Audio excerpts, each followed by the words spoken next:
What is Web 3.0? Have you heard about Web 3.0 before? If not, you're going to learn something new today. If you heard about Web 3.0, if you don't know what is Web 3.0, you must watch this video. Before we talk about what is Web 3.0, let's talk about the web history, the history of web.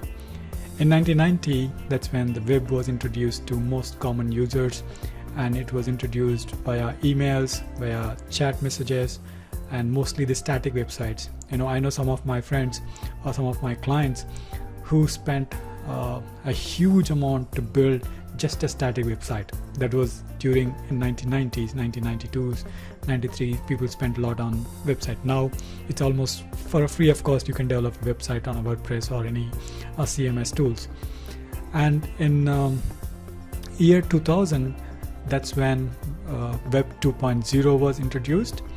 That is where the websites and the entire applications are more of information and interactive.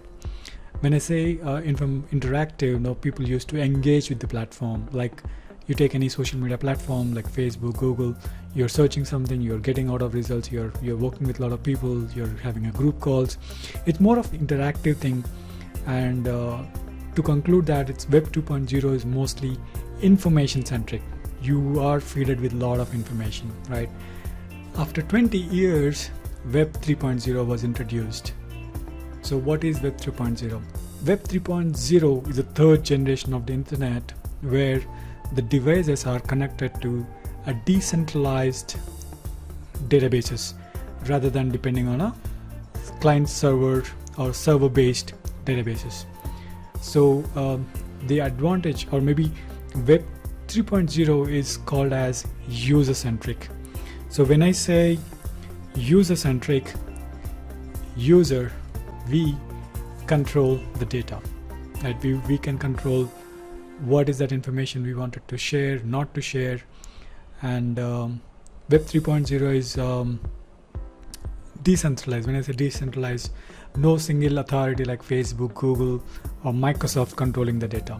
We can control the data. We as users can control the data. So that is the advantage of Web 3.0. And to conclude, this new internet, the Web 3.0, is 1. User-centric, 2. More secure than Web 2.0, 3. It's private, and 4. It has a better connectivity because you are connecting to a lot of peers. In a nutshell, Web 3.0 is user-centric. I hope you learned something new today about Web 3.0. And if you wanted to know more about Web 3.0 and the blockchain technology, do make sure to subscribe to my channel. I'll be sharing a lot of information which is going to be useful for you. And also make sure to click the like button and put a comment on what topic you wanted to learn and which is a burning topic for you. And I'll probably do a video on that particular topic. That's it on this video. I'm looking forward to see you in the next video. And make sure to like, subscribe, and share this video. Thank you. Have a great day. Bye.